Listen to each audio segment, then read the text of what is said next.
다니엘서 7장 1절부터 14절까지입니다. 다니엘서는 6장까지가 역사 이야기입니다. 역사 속에서 있었던 이야기고요. 7장부터 12장 마지막까지 다니엘서가 총 12장으로 되어 있죠.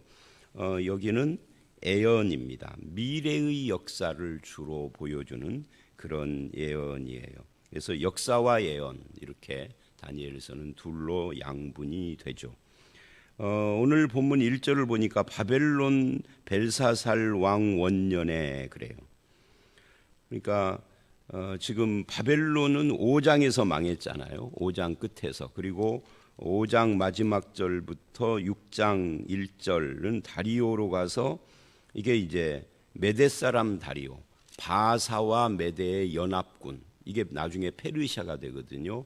에게 멸망합니다. 그래서 6장에서 다리오 때 이야기를 하고 고레스 이야기까지 연결이 되는데, 그런데 7장은 갑자기 바벨론이래요. 그것도 벨사살 원년.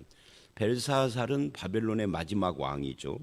원년이니까 이 벨사살이 왕이 된 첫 해라는 뜻이지 않습니까? 그러니까 역사적으로는 앞으로가 아니라 뭐예요? 뒤로 이렇게 백하고 돌아간 거예요. 그래서 이제 여기서부터는 역사 순서로 일어난 이야기가 아니다 하는 것을 예고하고 있는 거죠. 그때 다니엘이 꿈을 꾸고 환상을 받았다. 그래서 그것을 대략 진술했다, 즉 기록했다 하는 이야기입니다. 그 꿈의 내용이 뭐냐? 이게 2절서부터 8절까지 쭉 그 꿈의 내용이 나옵니다. 그래서 오늘 본문은 1절, 그리고 2절로 8절, 그리고 9절로 14절 이렇게 나누어지죠. 이 9절로 14절은 예적부터 항상 계신 이와 인자 같은 이의 나라, 어떤 나라에 대한 이야기예요. 2절로 8절에도 짐승들이, 네 짐승이 나오는데 이게 다 짐승으로 표현된 나라에 대한 이야기입니다. 그러니까 우리가 다니엘서 2장에서 금신상 봤잖아요. 머리가 금이고 가슴이 은이고 하면서 그것도 나라였습니다. 나라가 이제 바벨론부터 시작을 해서 바벨론, 페르시아, 헬라, 로마 이 나라, 그때 뜨인 돌 하나. 그런데 여기서도 네 짐승이 쭉 나오고 마지막 네 번째 짐승 이야기까지 한 다음에 이제 옛적부터 항상 계시니 그리고 인자 같은 이 하면서 하나님 이야기로, 그 2장의 뜨인 돌이 하나님 나라, 예수 그리스도가 오시는 그 하나님 나라를 이야기를 하는데, 여기서도 지금 인자 같은 이 예수 그리스도 오시는 이야기로 2장하고 7장하고는 꿈의 내용이 꿈 자체는 다른 거지만 그 해석 내용은 비슷한 이야기예요. 자, 다시, 그래서 1절은 이제 서론적인 이야기예요. 꿈을 꾸며 환상을 받았다. 여기서 이제 한 가지 짚고 넘어가야 될 것이 있어요. 여러분이 꾸는 꿈은 계시가 아닙니다. 여러분이 꾸는 꿈은 뭐라고요? 개꿈. 제가 꾸는 꿈도 개꿈. 지금도 계시적 꿈을 꾼다면 이단. 딱 명확해요. 왜? 여러분의 꿈이 계시라면은 성경책에다가 부록을 달아야 돼. 근데 만약에 여러분의 꿈을 기록해서 성경에다가 부록한다고 한다면 그 이단이죠. 직통계시파예요, 그게. 그러니까 이단이 여러 종류가 있는데요. 그 크게 분류를 하면 직통계시파가 그 중에 하나가 있습니다. 이 직통계시파는 말할 것도 없이 이단인 거예요. 제가 이단 대책 위원장을 하다 보니까 이단 이야기를 오늘 또 가서 지금 이단 녹화합니다. 그래서 오늘 새벽기도 끝나고 기도 못하고 그냥 바로 가야 합니다. 준비할 것이 많아서. 자, 그러니까 이거 짚고 넘어가야 돼요. 지금도 환상 봤는데, 지금도 꿈을 꾸었는데 계시적인 꿈을 꾸었다 그러면 그 사람은 잘못된 사람. 그런 말 하는 목사도 잘못된 사람이고, 2단까지는 아니어도 2단 근처까지 간 사람이에요. 그래서 이 부분 1절에서 우리가 정리하고, 그러나 다니엘이나 성경에 나오는 꿈, 그거는 계시적인 꿈이다. 일생에 몇 번 꾼다? 다니엘이 꾼 꿈이 이 다니엘서에 몇 번 나옵니까? 수없이 나오는 게 아니에요. 몇 번 안 나와요. 한 번, 두 번밖에 안 나와요. 요셉도 딱 2번 꿈꾼 이야기하는 겁니다. 남의 꿈 해석해 준 거죠.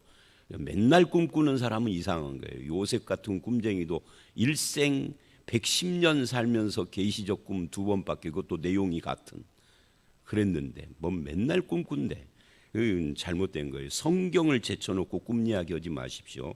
신비하고 신기하지만 잘못된 거예요. 자, 이 1절 그렇게 정리하고 2절서부터 이제 꿈의 내용인데, 그 꿈의 내용이 뭐냐 하면은 밤에 환상을 보는데 하늘의 내바람이 큰 바다로 몰려 불더니, 하늘의 내바람, 성경에서 이제 하늘 그러면 이 눈에 보이는 스카이 하늘 또는 우주 이런 하늘일 수도 있고, 또는 하나님의 어떤 것을, 하나님의 어떤 역사를 표현을 할 때 하늘 그럴 수도 있고요. 하늘에 있는 자들 그러면 성도들을 계시록 같은 경우에는 표현할 수도 있고, 다양한데 여기서는 하나님의 어떤 역사를 말하는 겁니다. 하늘의 내 바람이 왜 내시냐 하는 것은 이제 여기서 말하지 않아요. 큰 바다로, 성경에서 바다는 진짜 바다 C일 수도 있고요. 그리고 세상을 가리키는 경우도 있습니다. 여기서는 세상을 말하는 겁니다. 그러니까 하늘의 어떤 역사가 세상을 향하여서 바람이 불면서 세상의 어떤 변동을 일으키는 거예요. 그게 뭐예요? 나라들을 계속 바꿔가는 거죠.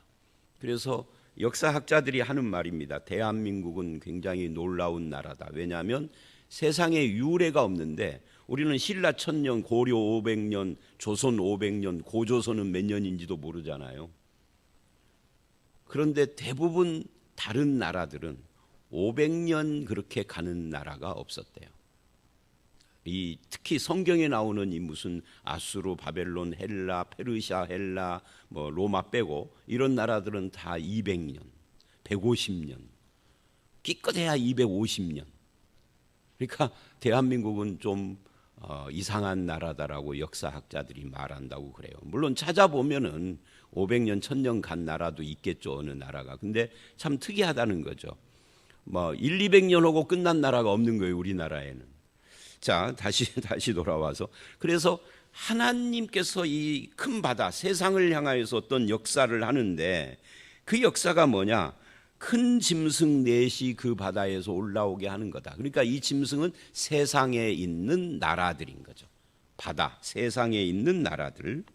이 계시록 13장을 보면 고대 세계의 바다를 어떻게 이해를 했느냐 하면, 그 계시록 13장이 666 나오는 그 본문이에요. 고대 세계는 바다를 괴물들이 사는 곳이고 그게 세상을 뜻한다라고 사람들은 그렇게 이해를 하고 있었어요.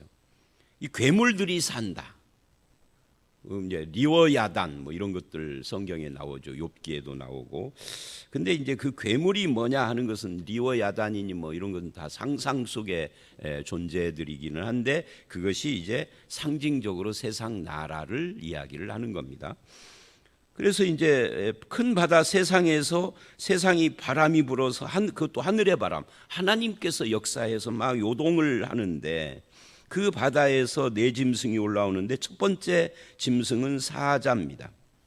이 사자는 뭐냐? 물론 이제 내일 말씀 15절 이하를 보면 내일 또 말을 하겠습니다만은 해석이 나와요. 이 환상에 대한 해석. 근데 그건 이제 내일 보기로 하고, 이 4절의 사자는 바벨론이에요. 이제 거기 보면은 독수리 날개가 있더니 내가 보는 중에 그 날개가 뽑혔고 나라가 망하는 거죠. 그러니까 내가 보는 중에, 이 말은 이 나라는 다니엘이 목격한 나라죠. 아직 안 온 미래의 나라가 아니라 내가 다니엘이 목격한, 내가 보는 중에 그 나라가 멸망하는 거예요. 독수리인데 날개가 뽑혔어요. 그래서 땅에서 들려서 사람처럼 두 발로 서게 함을 받았으며 또 사람의 마음을 받았더라. 그러니까 이 바벨론이 이제 그 벨사살 왕 원년이니까 아직 망하지 않았지만, 그러나 곧 멸망할 것을 이 환상을 통해서 보여준 거예요. 그래서 다니엘서 5장 17절 이하에 벨사살이 뭐 이렇게 그 손가락이 나와가지고 벽에다가 뭘 썼을 때 다니엘을 초청해서 해석해 달라고 그랬잖아요. 다니엘이 그때가 나이가 많아서 이제 은퇴해 있었는데, 그런데 다니엘이 왕에게 대답할 때 굉장히 담대하게 해요. 나라의 셋째 자리를 너에게 주겠다. 그러는데 그건 다른 사람에게나 주고 금은 보석 지위 이딴 건 나 필요 없으니까 너나 가져라. 뭐 이런 식으로 대답을 하면서 오늘 저녁에 너네 나라가 망할 것이다. 아무리 하나님의 종이라 해도 그렇게 말하기가 쉽지 않은데 이 말씀을 보니까 이 다니엘은 이미 벨사살이 왕이 되는 그 시점에 이 환상을 보고 바벨론이 망할 걸 알았던 거예요. 그러니까 그런 담대한 말을 할 수 있었고 실제로 손가락이 나와서 쓴 글씨를 보니까 바로 오늘 망하는 것을 알았고요. 그래서 담대했었구나 하는 걸 이 이야기를 보면서 이해가 됩니다. 그러니까 사람이 배짱이 좋아서 담대한 사람도 있지만 그런 사람들은 거의 없습니다. 남을 무섭게 하는 조폭들이 사실은 속은 콩알만 하고 좁쌀 같은 사람들이 더 많아요. 그러니까 세상이 두려우니까 자기가 세상을 향해서 두렵게 하는 거예요. 무섭게 하는 거예요. 사실은 자기 속이 두려우니까. 여러분 진짜 무서운 사람 누군 줄 아세요? 아무 말 않고 가만히 있다가 일 저지르는 사람. 조폭처럼 막 소리 지르고 막 방방 뛰는 사람은 실은 속이 비어 있는 사람들. 그러니까 다시 돌아와서 이게 바벨론을 말한다. 곧 망할, 내가 지금 눈으로 보고 있는 나라.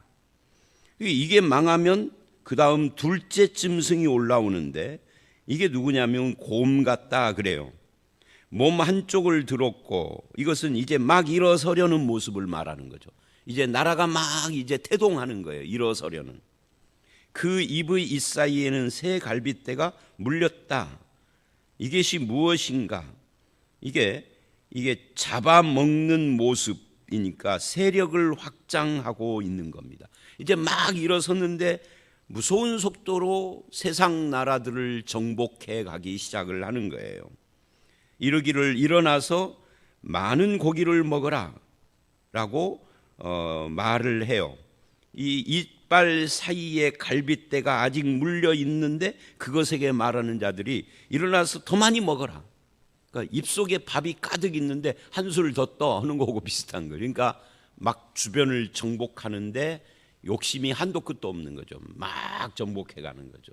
그래서 중동의 아수르, 바벨론, 페르시아, 그 다음에 이제 이거는 중동에서 일어난 나라고 넘어가서 유럽에서 일어난 헬라, 알렉산더 나오는데 이제 그거는 이제 유럽에서 일어나서 중동을 지배한 거니까 빼고 이 아수르, 바벨론, 그 페르시아 중에 현대까지도 그 문화가 계속해서 남아서 영향을 미치는 나라가 페르시아예요. 그게 이란을, 오늘날의 이란을 중심으로 한 나라거든. 그래서 이란이 페르시아족입니다. 그 페르시아 시대에 우리나라 신라의 이 문물 교육, 교역, 무역을 했다. 우리나라뿐만 아니라 중국하고도 그렇고 중국, 인도, 신라 이쪽까지. 그래서 이제 우리나라에 옛날에 뭐 몇 년 전에 페르시아 문물전하고 전시회도 하고 그랬잖아요. 그러니까 우리나라에서 발견되는 문물들 중에 이 고대 그 신라 시대 같은 때 페르시아에서 온 것들이 있단 말이에요. 그러니까 이 페르시아가 굉장히 짧은 시간 동안 세상을 지배했지만 얘네들도 200년을 못 넘었지만 그러나 굉장히 그 폭넓게 교류를 하고 세상과 이랬던, 그래서 지금까지도 그 영향력이 남아 있는 이란이 그 아랍에서 이슬람교를 믿는 국가지만 이 이슬람의 종주국인 사우디하고 계속 원수 같잖아요. 그래서 뭐 시아파 수니파 나눠지고 막 하잖아요. 그게 이제 이란의 자존심인 겁니다. 오래전 이 시대 수천 년 전부터 2000 몇백 년 전부터 세상을 지배했던 그들의 후예라고 하는 그것들이 있는 거예요. 자, 그래서 이제 곰은 그런 페르시아 이야기를 하는 겁니다. 바사죠. 많은 고기를 먹고 더 먹는, 바벨론보다 영토가 더 그래서 더 커요. 그 다음에 이제 6절을 보면 세 번째 짐승 표범입니다. 이거는 헬라입니다. 뭘 보면은 헬라인 줄 아느냐면은요, 표범이라고 하는 것이 빠르다라는 특징을 가지고 있고, 새 날개라는 것도 아주 빠르다라는 거잖아요. 이게 상징적으로. 그러니까 이 나라는 세상을 정복을 하는데 바벨론이나 아수르나 무슨 페르시아나 이런 나라들이 세상을 정복해가는 속도하고는 비교도 할 수 없을 만큼 신속하게 세상을 정복해. 이 알렉산더가 세상 정복을 마치고 나서 이제 더 정복할 데가 없어서 심심한데 그렇게 말을 했던 나이가 33살인데 그 33살에 죽어요. 근데 33살에 알렉산더가 죽었는데 앞에 페르시아보다 영토가 더 넓어. 얼마나 빨리 세상을 정복했는지 지금 그 이야기. 근데 이게 참 놀라운 것은 뭐냐면 다니엘은 바벨론의 시대에 태어나서 바벨론이 망하고 페르시아 시대 앞부분까지 살았잖아요. 헬라는 아직 나라가 생기지도 않은 거예요.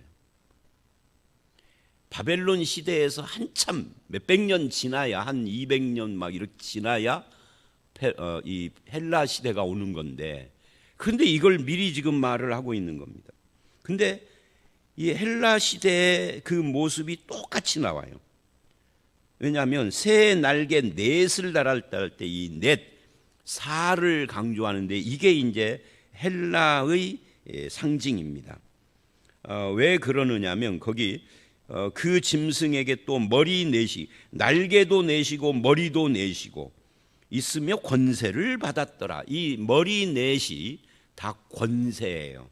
이게 무슨 말이냐면 알렉산더가 33세까지 세상을 정복하고 인도 북부까지 정복을, 인도 북부 지방까지 진출을 했으니까 이게 엄청난 거예요. 그 전에 제국들은 거기까지 간 적이 없거든요. 더 이상 정복할 나라가 없다라고 했는데 이 33세에 갑자기 죽으니까 아마 풍토병으로 죽었다는 설도 있고 뭐 독살 이야기도 오고 뭐 여러 가지 이야기를 합니다만은 갑자기 죽으니까 알렉산더의 부하 넷이, 알렉산더는 자식에게 넘겨주지 않았고 못했고 아주 젊어서 죽으니까 부하 넷이 나라를 넷으로 가릅니다. 그래서 이제 그 8장, 내일 모레 이제 8장 우리가 볼 때 보면은 그 시절의 이야기가 8장에 굉장히 자세히 기록을 해요. 그때 이제 남쪽의 이집트, 북쪽의 터키 지방, 그리고 이제 그 유럽 쪽으로 건너가고 해서 넷으로 나누는데, 유럽 쪽으로 건너간 나라들은 뭐 그렇고 이 터키 지방의 나라와 이집트 지방의 두 나라, 왕조라고 하는데 뭐 셀류커스 왕조 뭐 이렇게 이야기를 하는데, 이 두 나라 사이에서 일어나는 전쟁과 갈등과 외교와 이 틈바구니에 어디가 끼어 있죠? 이스라엘이 끼어 있잖아요. 지도상으로. 그 이스라엘이 그 사이에서 갈팡질팡 당하는 내용과 이런 이야기들이 쭉 나오는데, 그때 그 유명한 클레오파트라 이야기도 8장에 나옵니다. 안티오니우스와 클레오파트라 아주 유명하잖아요, 역사에. 그게 몇백 년 뒤 이야기인데 지금 다니엘이 환상을 보고 그걸 다 기록을 하는데 역사적으로 딱 맞아. 그러니까 다니엘서가 굉장히 이게 중요한 책이라고요. 이 신구약 중간 시대 이야기가 다 나와요. 그러니까 넷째 짐승 이야기를 합니다. 이 넷째 짐승, 밤 환상 가운데 그 다음에 본 넷째 짐승, 이제 알렉산더 다음 그 이야기인 거죠. 무섭고 놀랍고 매우 강하고 쇠로 된 큰 이가 있어 먹고 부서뜨리고, 정복에 대한 이야기, 세상을 정복하는데 막 무자비하게 정복을 해 나가는 거예요. 이 짐승은 전의 모든 짐승과 다르다. 앞에 바벨론, 페르시아, 헬라 이 짐승들과는 다르다는 거예요. 엄청난 그런 짐승을 말하는 겁니다. 그러면서 이 짐승이 이름이 없어요. 왜 이름이 없느냐? 이것에 대한 여러 가지 해석이 있습니다만은 이 짐승은 헬라하고 다른 나라이기는 하나 스스로 표방하기를 이게 이제 이런 거죠. 역사가들이 또 놀라는 것이 있어요. 우리나라는 고대 세계에서부터 문화가 상당히 발달해 왔어요. 우리는 그냥 야만인들이 아니었어요. 그렇잖아요. 삼국시대도 야만족이 아니었고, 뭐 고조선은 잘 역사 기록이 없으니까 그렇지만 삼국시대도 그랬고, 신라시대, 뭐 고려, 조선, 이게 문명이라는 것이 뚜렷이 있었다고. 그런데 이 서양 쪽으로 가면, 서양은 중세 이전까지만 해도 아니 중세 시대까지도 야만족들이 대부분이었어요. 그냥 호호호호 다니면서 전쟁이 나오고 남의 거 뺏어 먹고, 뭐 그 유명한 그 있잖아요. 그 해적들, 영국도 그렇고 노르웨이니 뭐 이런 데도 그렇고, 지금은 다 뭐 선진국이라고 하지만 실은 불과 몇백 년 전까지만 해도 야만인들이었단 말이죠. 그런데 지금 이 넷째 짐승도 그런 거예요. 힘이 세서 세상을 막 정복을 하는데 자기들의 문화라는 게 없어요. 야만족 출신들이라. 그래서 어떻게 했느냐면, 유럽의 유일한 문화 강국이 어디였었냐면 헬라예요. 그리스. 그래서 종교 개혁 시대를 한편 세상에서는 르네상스라고 하는데, 르네상스가 뭐예요? 그리스 문화로 돌아가자 이거든요. 영국이든 독일이든 고대 세계로 갈수록 자기들의 문화가 없으니까 야만이라. 그러니까 간다는 것이 그리스로 돌아가자예요. 자기하고는 민족도 다르고 국가도 다른데도. 근데 그리스 문화가 뭐냐면 그 신들이 다 인간 모습이에요. 그래서 인간, 하나님을 버리고 인간으로 돌아가는 인본주의였던 거죠. 그게 오늘날까지 이어온 겁니다. 그러니까 다시 이 짐승은 헬라, 즉 그리스까지도 다 정복을 해버렸지만, 그래서 앞서 있었던 나라들보다 훨씬 더 넓은 영토를 가지고 있었지만 자기들의 문화가 없어서 스스로 세상을 정복한 다음에 정치 군사는 자기가 지배를 하지만 문화는 헬레니즘 문화를 계승을 했습니다. 그래서 세계 공통어도 로마어가 아니라 그리스어를 쓴 거예요. 그리스어를. 이게 로마죠. 지금 넷째 짐승이. 그들은 10뿔이 있었다. 이 뿔이라는 것은 왕을 가리켜요. 그러니까 많은 나라들이 그 안에 있는 겁니다. 그래서 세상을 정복한 다음에 로마는 특이하게도 그 모든 나라들을 다 인정을 했어요. 앞선 나라들은 그 나라를 다 멸망시켜 버렸잖아요. 그리고 포로로 잡아가고. 근데 로마는 그렇게 않고 정복을 한 다음에 그 나라를 그대로 놔두고, 말하자면 로마의 황제가 있고 밑에 왕들이 있는, 이때 이제 유대 나라도 로마에 정복을 당했잖아요. 근데 유대에 왕이 있잖아요. 헤롯 왕 하듯이. 로마 황제에게 돈 주고 샀다고 하는 뭐 전해 내려오는 이야기가 있습니다만은, 어쨌든 정복한 각 나라마다 왕도 있고 고유한 문화를 다 인정을 하고, 그러나 조공을 바치고 지배는 나에게 받아라. 이게 이제 로마인 거예요. 그리고 로마는 다민족 사회입니다. 지금의 미국 같아요. 그러니까 로마가 오래 갔죠. 그것이 이제 또 나중에 약점이 되기는 했지만, 그런데 거기 8절을 보면 내가 이 뿔을 유심히 보는 가운데 다른 작은 뿔이 그 사이에서 나더니 첫 번째 뿔 중의 셋이 그 앞에서 뿌리까지 뽑혔으며 이 작은 뿔에는 사람의 눈 같은 눈들이 있고 또 입이 있어 큰 말을 하였더라. 이 작은 뿔이 뭐냐라고 하는 거, 이것에 대한 해석이 또 구구하죠. 이걸 적그리스도라고 해석을 하기도 하고요. 이 뿔은 안티오커스 에피파네스를 가리킨다라고 하기도 해요. 8장에 보면은 이 안티오커스 에피파네스 이야기가 주를 이루기는 합니다만은, 근데 거기서 이제 작은 뿔이 큰 말을 한다.